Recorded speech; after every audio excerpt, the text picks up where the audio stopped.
Good morning, students. Let's continue Unit 14, the lesson Transportation in Plants and Circulation in Animals. Topic is root pressure. As mineral from the soil are actively transported into the xylem tissue of the root, water moves along the increase the pressure inside the xylem. The pressure is called root pressure and is responsible for pushing water upward to some extent. Minerals have ions, we knew. Okay, so that minerals in soil are actively transported into the xylem tissue, first to xylem of the root. With the minerals, water also moves into the xylem. Okay, so this pressure is called root pressure. It is responsible for pushing water upwards from soil to some extent, such as stem, leaves, etc. etc. Okay. Uptake of minerals. Plants depend on minerals from soil for its nutritional requirements. All minerals cannot be passively absorbed by the roots. Two factors account for this. Minerals are present in the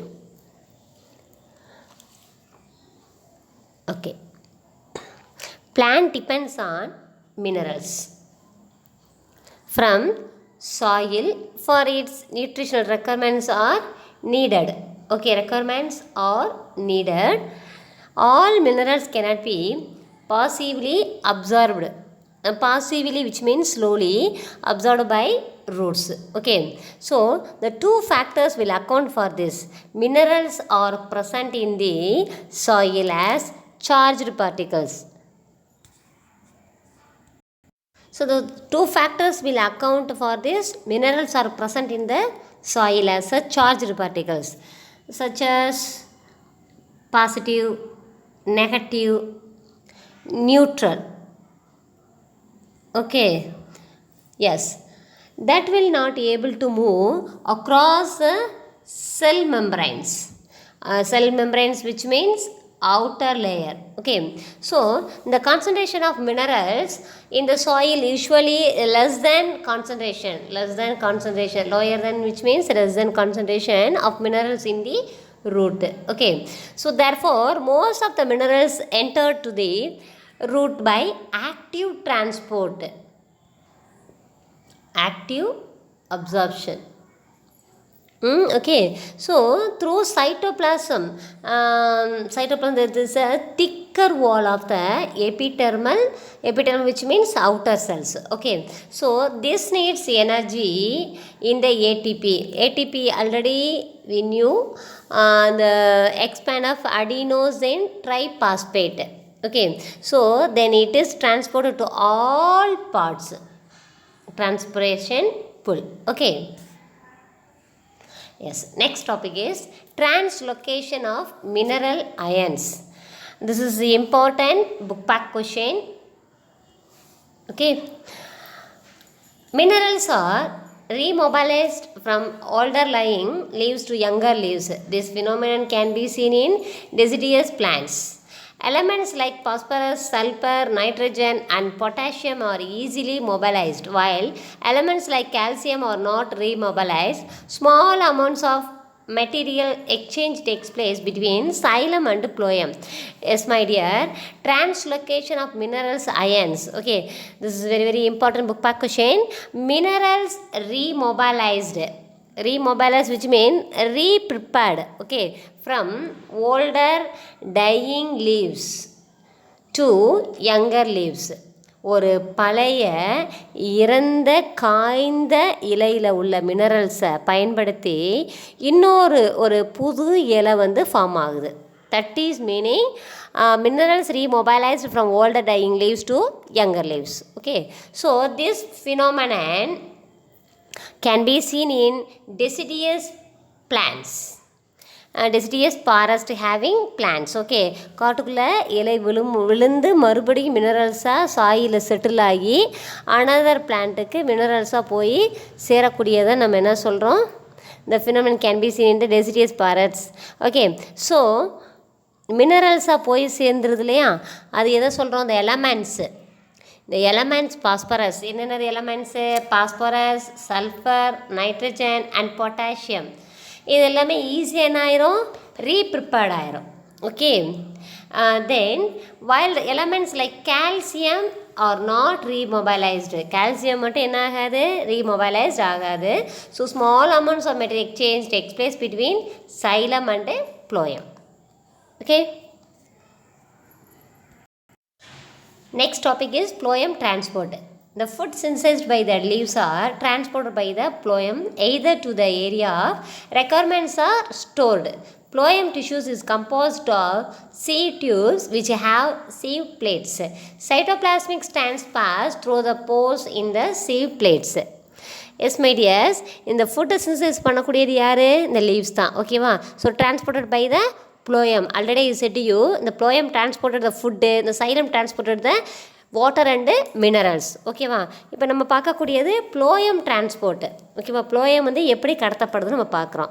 so இலைகள் மூலமாக தயாரிக்கக்கூடிய இந்த உணவானது phloem வழியாக சேமிக்கக்கூடிய பகுதிக்கோ அல்லது தேவையான பிளேஸுக்கோ கடத்தப்படுது, அதை transport ஆயிடுது. ஓகேவா? ஸோ இந்த phloem ஆனது, phloem டிஷ்யூ இருக்கு இல்லையா, இந்த இது என்ன பண்ணுது? டிஷ்யூ விச் மீன்ஸ் நம்ம வந்து நம்ம அன்றாட யூஸ் பண்ணக்கூடிய பிளேட் இருக்குது பாரு, இந்த ரவை சலிக்கிறதுலாம் இருக்குது பார்த்தியா, சல்லடை மாதிரி இருக்கும் பார்த்தியா, ஸோ அந்த மாதிரி இருக்கும் இதோட டியூப்ஸ். ஓகேவா? சீவ் டியூப்ஸ் சொல்கிறோம் பார்த்தியா, அதுக்கு பேர் சல்லடை. ஓகேவா? சல்லடை குழாய்ன்னு சொல்லுவோம். ஸோ இதன் மூலம் செல்களானது என்ன ஆகுது? அந்த துளை வழியாக அந்த ஃபுட்டை வந்து சைட்டோபிளாசம் மூலமாக என்ன பண்ணிடுது? இலைகளுக்கு கடத்தப்படுது. ஓகேவா? sieve tubes, this is okay. Yes, next phloem transport food which means sucrose from a source to a sink.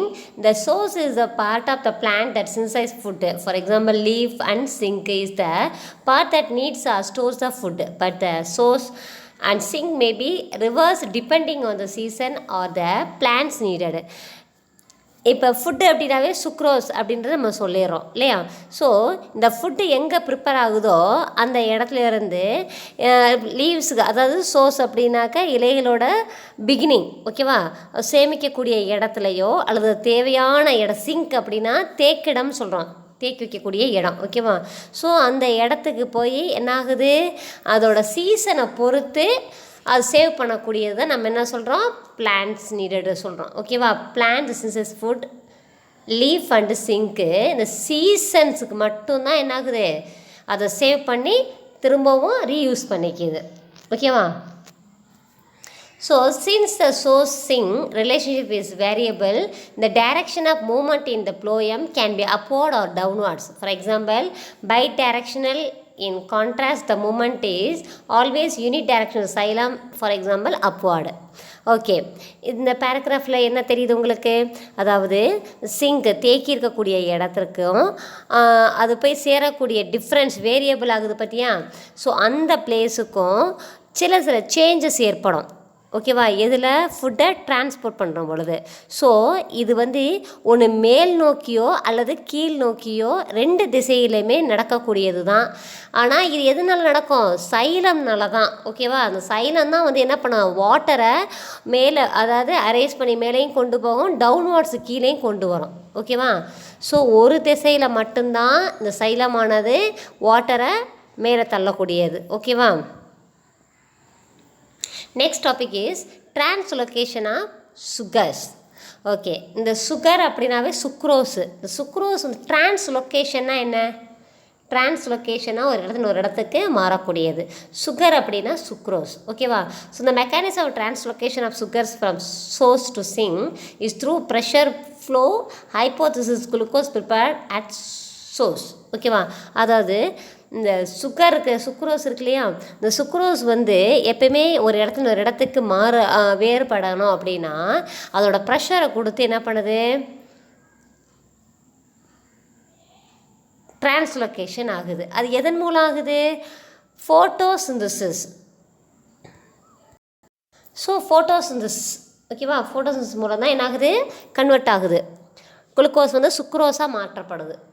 Sucrose இருக்கு இல்லையா, அது எப்படி நம்ம கன்வெர்ட் ஆகி வருது? குளுக்கோஸ்லேருந்து நமக்கு கிடைக்கும். ஸோ அந்த சுக்ரோஸ் முதல்ல எங்கே போகும்? புளோயத்தோட கம்பேனியன் செல்ஸுக்கு போகக்கூடியது.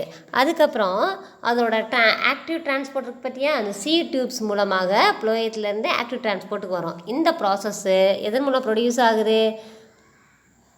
ஹைப்பர்டானிக். அதாவது ஹைப்பர் அப்படின்னாவே நம்ம வந்து என்ன சொல்கிறோம்? ஹையர், ஓகேவா. ஸோ அதோட அடர்வு அதிகமான நிலையை அடையுதுன்னு சொல்கிறாங்க. எஸ். இப்போது இந்த வாட்டர் வந்து அட்ஜசன்ட் சைலம், அதாவது சைலத்துலேருந்து வாட்டரானது நீர் மூலமாக, ஓகேவா, ஆஸ்மோசிஸ்னால் என்ன சொல்லியிருக்கேன்? பரவக்கூடியது.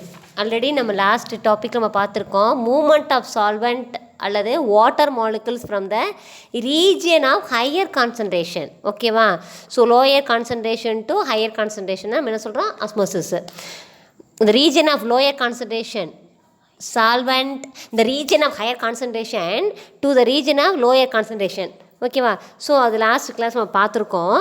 அதே போல் இது என்ன ஆகுது அப்படின்னா, ஆஸ்மோசிஸ் அப்படிங்கிறப்போ புளோயத்துலேருந்து உணவானது ப்ரெஷர் குறைவாக இருக்கும் பொழுது ஆட்டோமேட்டிக்காக எங்கே கடத்தப்படுது? செல்ஸுக்கு எல்லாமே டிரான்ஸ்போர்ட் ஆகுது. ஸோ இந்த ப்ரெஷர் பில்ட்ஸ் அப் ஃப்ளோயம் சாப் moments areas the lower pressure by active transport sucrose moves into the cells.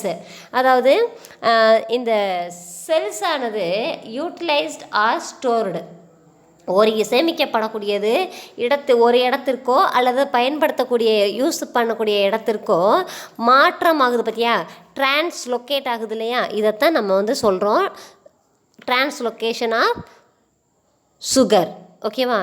இது எதன் மூலம் நமக்கு வந்து ரிமூவ் ஆகும்? Osmotic pressure decrease. அதாவது இதோட ஆஸ்மோசிஸோட ப்ரெஷர் குறையும் பொழுது ஆட்டோமேட்டிக்காக என்ன ஆகுது? Water moves out of the phloem, ஆட்டோமேட்டிக்காக ப்ளோயத்தை விட்டு வெளியேறுது. Next topic is ascent of sap and its events and overview. Okay, see the upward movement of water and minerals from roots to different plant part is called the ascent of sap. A number of factors play a role in ascent of sap and it takes place in following steps. Listen my dears, from roots, okay, from roots the absorption of water and minerals, water and minerals transported to, so இந்த upward moment அப்படின்னாவே நமக்கு என்ன ஆகுது? மேல் நோக்கி போகக்கூடியது. Water and minerals எங்கேருந்து? From the ரூட்லேருந்து எங்கே போகும்? டிஃப்ரெண்ட் பிளான்ஸ் ஆஃப் பார்ட்ஸுக்கு நம்ம போவோம். அதை நம்ம என்ன சொல்கிறோம்? அசன்ஸ் ஆஃப் சாப், ஓகேவா. So a number of factors play a role. எவ்வளோ ரோல்ஸ் வந்து இது ப்ளே பண்ணுது அப்படின்னு பார்த்தோம்னா அசன்ஸ் ஆஃப் சாப்பில் ஃபாலோயிங் ஸ்டெப்ஸு உனக்கு ஒரு 5 ஸ்டெப்ஸு கொடுத்துருக்காங்க, ஓகேவா. அதை பார்த்தாலே நமக்கு இதை பற்றி கிளியராக புரியும். So page number 204, root pressure. Water from the soil enters the root hairs due to osmosis. Root pressure is responsible for movement of water up to the base of the stem. Listen my dears, water from the soil enter the root hairs due to osmosis. Just now we saw that, okay ma'am. So இந்த water வந்து எங்கே enter ஆகுது? சாயிலேருந்து. எதன் மூலம்? Root hairs மூலம், ஓகேவா. அந்த root has which process? Osmosis process, ஓகேவா. ஸோ இந்த root pressure is the responsible. So ரூட்டோட அழுத்தம் மூலம் தான் நமக்கு என்ன ஆகும்? இந்த movement of water up to the base of the stem. So நமக்கு ரூட்லேருந்து ஸ்டெம்முக்கு பாஸ் ஆகுது, okay. Second one, capillary action. Capillary action. Water or any liquid rises. Water or any liquid rises in the capillary tube.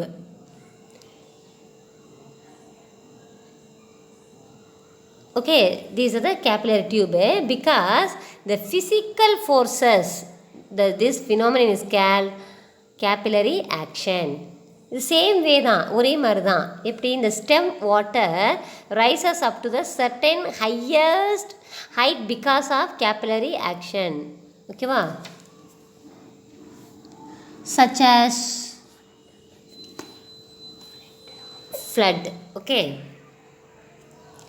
Third one, adhesion cohesion of water molecules. Water molecules from the continuous column. So third point is adhesion and cohesion of water molecules. The water molecules form a continuous column. Water molecules form a continuous column. Yeah, apna the xylem because of force of adhesion and cohesion among the molecules. இப்போ அதை பற்றி நம்ம விரிவாக பார்க்க போகிறோம். ஓகேவா? இந்த first one cohesion பாரு. இந்த ஃபோர்ஸ் ஆஃப் அட்ராக்ஷன் யாருக்கு யாருக்கும் between the molecules of water. ஓகேவா? So that is called cohesion. ஓகேவா? Next adhesion. The force of attraction between யாருக்கு? அது மாலிகுல்ஸ் ஆஃப் வாட்டர். cohesion. adhesionங்கிறது molecules of different substances. See the difference between cohesion and adhesion. என்ன difference பாரு? attraction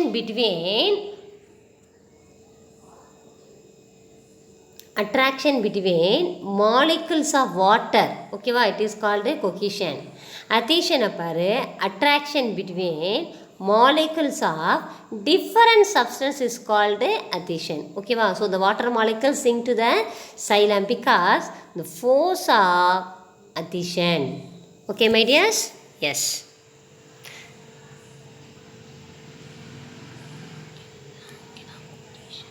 This is cohesion.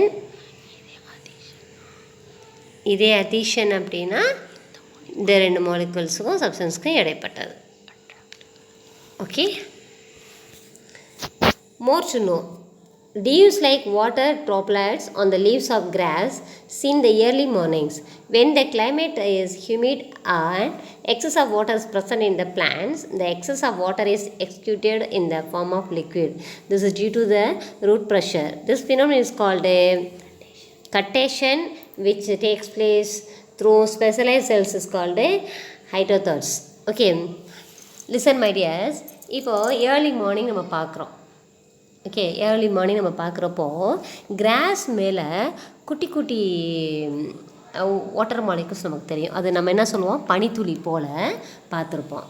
ஏன் அப்படின்னா தாவரங்களோட காற்றில் இந்த தாவரத்தோட ஈரப்பதம் காற்றின் மூலமாக அதிகமாக இருக்கும் பொழுது இந்த எவாப்ரேஷன் ஆல்ரெடி சொல்லியிருக்கேன் இல்லையா, அந்த எவாப்ரேஷனோட ரேஷியோ ஆட்டோமேட்டிக்காக டிக்ரீஸ் ஆகிரும்.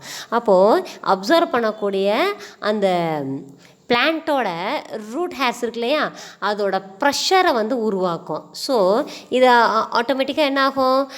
அதிகப்படியாக வாட்டரை என்னாகும்? இந்த லீவ்ஸ் மேலே நமக்கு இருக்கக்கூடிய இந்த பனித்துளிகள் ஆட்டோமேட்டிக்காக வடிய ஆரம்பிச்சிடும். அந்த வடிகிறதுக்கு பேர் சொல்கிறோம் கட்டேஷன் நம்ம சொல்கிறோம். ஓகேவா? ஸோ இந்த மாதிரி ஃப்ளோ ஆகி வருது இல்லையா இந்த வாட்டரானது, எதன் மூலம் வழியில் வரும்? தட் இஸ் ஸ்டோமேட்டா பார்த்தோம் இல்லையா, இலைத்துளை வழியாக எவாப்ரேட் ஆகும். ஸோ இந்த மாதிரி இருக்கக்கூடிய ஹோல்ஸை நம்ம என்ன சொல்கிறோம்? ஹைடத்தோடு அப்படின்னு நம்ம சொல்கிறோம். ஹைடத்தோடு. ஓகேவா? Next transpiration pull. Transpiration through stomata creates vacuum which creates a suction called transpiration pull. The transpiration pull sucks the water column from the xylem tubes and thus water is able to rise to great highest even in the tallest plant. Listen my dears. Transpiration through stomata. ஓகேவா? Stomata மூலமாக தான் நமக்கு என்ன ஆகுது? Evaporate ஆகுது. Evaporate ஆகும் பொழுது அந்த பிளேசஸ் நமக்கு ஆட்டோமேட்டிக்காக என்ன ஆகும்? கிரியேட் வேக்கம்னு வெற்றிடம். வேக்கம்னா வெற்றிடம். ஓகேவா? ஸோ இதனால் ஒரு ஃபோர்ஸ் உண்டாகும். ஓகே, ஸோ இந்த ஃபோர்ஸில் என்னது? புல் இழுக்கப்படுது பார்த்தியா, இந்த டிரான்ஸ்பிரேஷன் புல். எதன் மூலம் listen my tears transpiration through stomata எதன் மூலம் நடைபெறுது ஸ்டொமேட்டா மூலம் கிரியேட் ஆகும் பொழுது எவாப்ரேட் ஆகும்போது ஆட்டோமேட்டிக்காக அந்த பிளேசஸ் நமக்கு என்ன ஆயிரும் எம்டி ஆயிரும் that is called vacuum so which create a suction இந்த மாதிரி உருவாகக்கூடிய அந்த இழுவிசையை டிரான்ஸ்பிரேஷன் புல் நம்ம சொல்கிறோம் ஓகேவா ஸோ இந்த transpiration pull sucks the water column from the xylem எப்பயுமே நான் என்ன சொல்லியிருக்கேன் வாட்டர் டிரான்ஸ்போர்ட்ன்றது எதன் மூலம் நடைபெறும் சைலம் ஃபுட் டிரான்ஸ்போர்ட்ன்றது ப்ளோயம் ஸோ இந்த சைலம் வந்து என்ன ஆகுது xylem tubes able to rise the great highest மேல் நோக்கி என்ன ஆகுது அந்த வாட்டரை வந்து டாலஸ்ட் பிளான்ட்டுக்கு transport பண்ணிடுது ஓகேவா this is called transpiration pull can you understand my dears listen my dears essence of sap and its event how many points 5 points root pressure capillary action cohesion and adhesion cohesion and adhesion transpiration pull it's very important points maybe 4 மார்க்கில் உனக்கு கேட்க chances இருக்குது ஓகேவா so skip பண்ணாமல் இந்த question நல்லா படிச்சிரு S my tears இப்போ டிரான்ஸ்பிரேட்டேஷன் in plants over ஆயிடுச்சு அடுத்து சர்க்குலேஷன் அனிமல்ஸை பற்றி பார்க்கலாம் ஓகேவா